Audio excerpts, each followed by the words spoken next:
Hello, everybody. Welcome back to the show, RnRh Season 4, Episode 10. And today we're going to just do a quick fire news, a couple of tech, anime, and sort of updates. Let's start with hoax.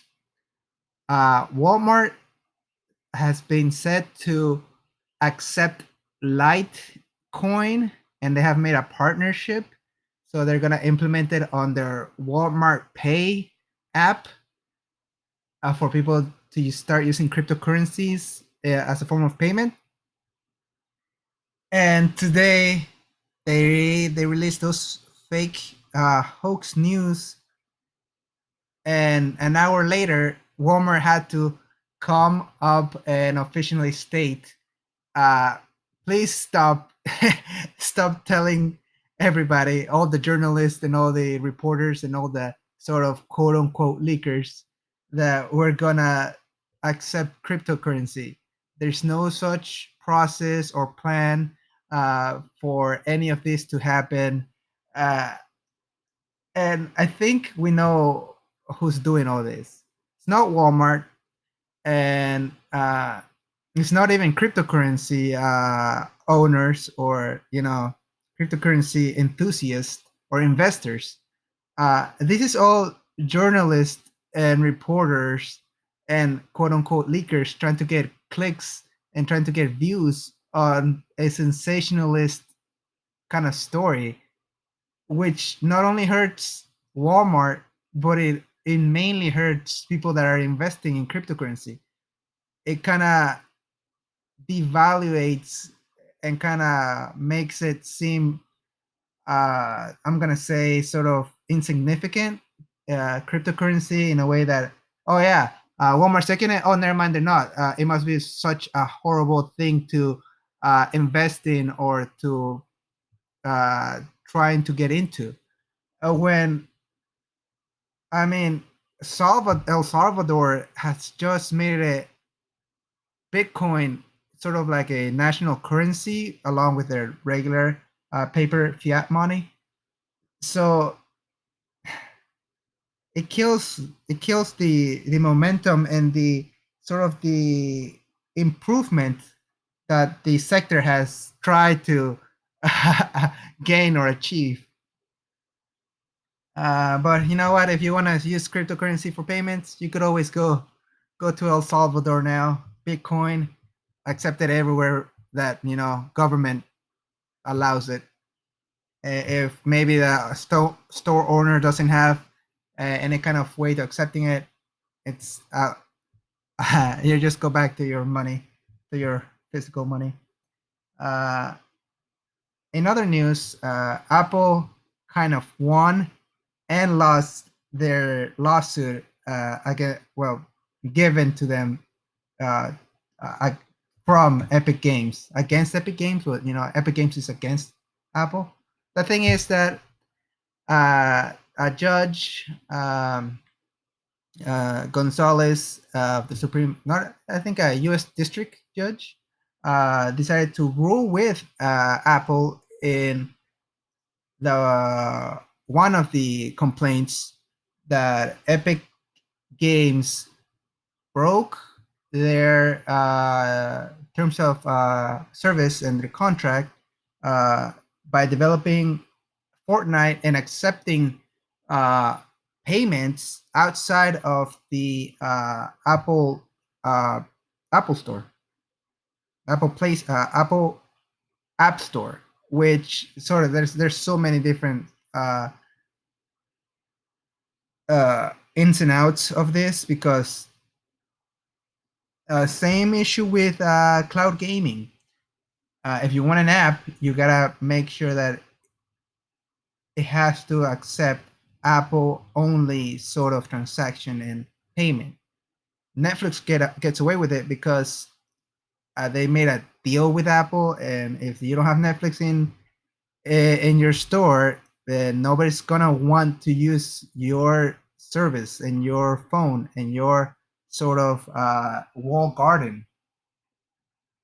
So the thing is, gaming is such a big industry that Apple does not want to let go of that. It's way more money than media consumption or streaming consumption of videos.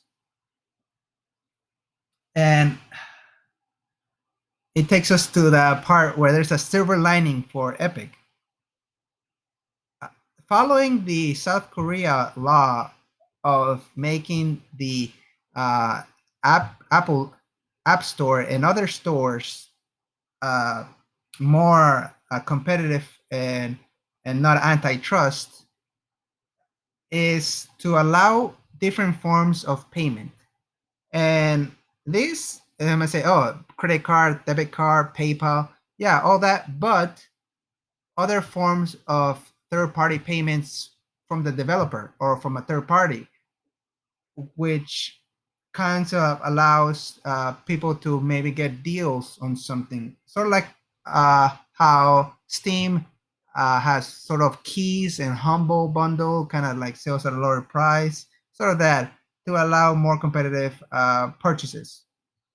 And I guess that's okay, but the only thing they need to do is sort of make a little button that says, okay, you can pay also through here, but you know what? You might want to pay through Apple because we're not so sure that we can, be responsible for any kind of shady deals that may happen with this other payment service. So that's something that that is sort of good. But the thing is, you can't see that. You can't be thinking that, oh, that's good for the consumer as well. Well, yeah, it's gonna be a lot easier to pay and a lot cheaper to pay for things in the stores for applications, but they are making a walled garden, both Apple and Epic. Epic is sort of still making a walled garden in a way that they want everybody to use their software and their stuff and implement their stuff to be released on their site to compete against Steam and other Microsoft Store and other sort of stores that have been a staple for all the other generation of gamers. And the thing is, gamers want to use these other stores because they are connected and they have sort of a more features to them. Even though Epic's sort of thinking is just throw money at everything, and eventually we don't need any kind of features. We'll just have all the games for people to play, even if they don't buy them, because they'll want to be actual play them. We'll just give them for free for a month and to keep it forever, and people will be locked in. Right? People are already locked in on Steam. People are already locked in into their other services, into their platform, their consoles. So in a way, it's still a walled garden. All these companies want to create a walled garden for themselves. I mean, you can follow that with Google as well, but at least Google sort of lets game streaming from other platforms, Steam through GeForce Now or Steam Link or Shadow, which I'm gonna say that's gone. Don't even use Shadow. Stadia, even though it's their own, it's sort of improving and pushing stuff that helps more competition to go in. Luna has just made another improvement with adding Chromebooks.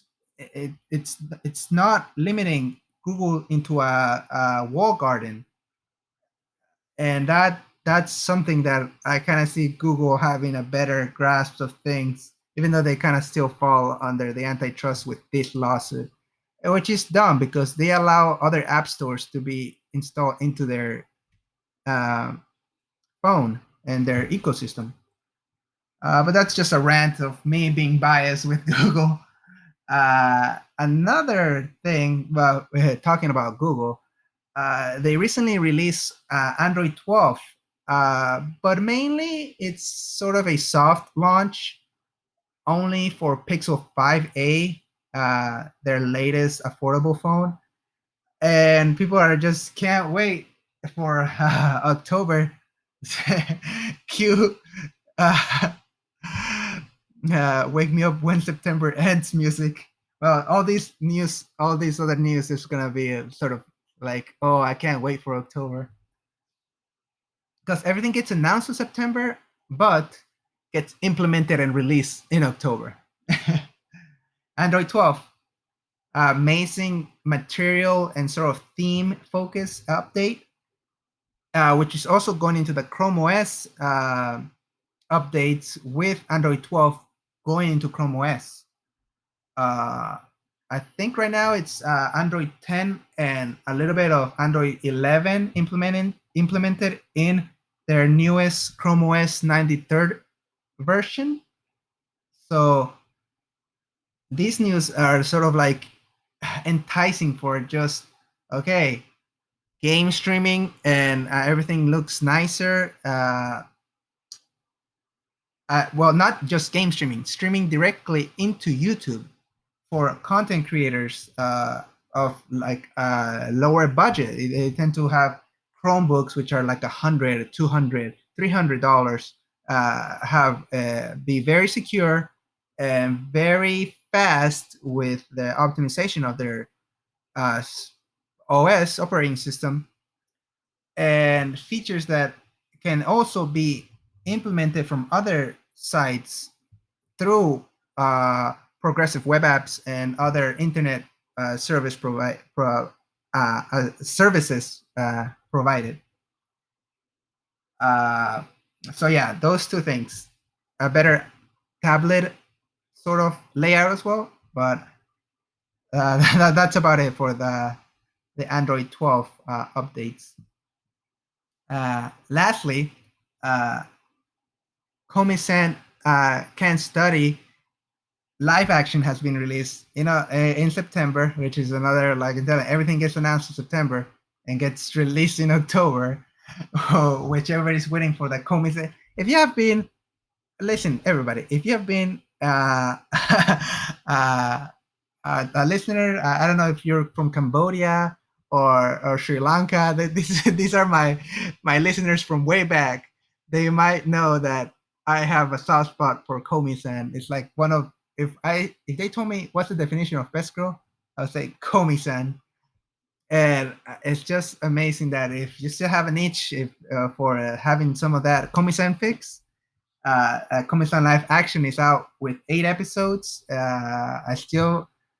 haven't released all of them, but it's hard to kind of grab them if you're not in Japan.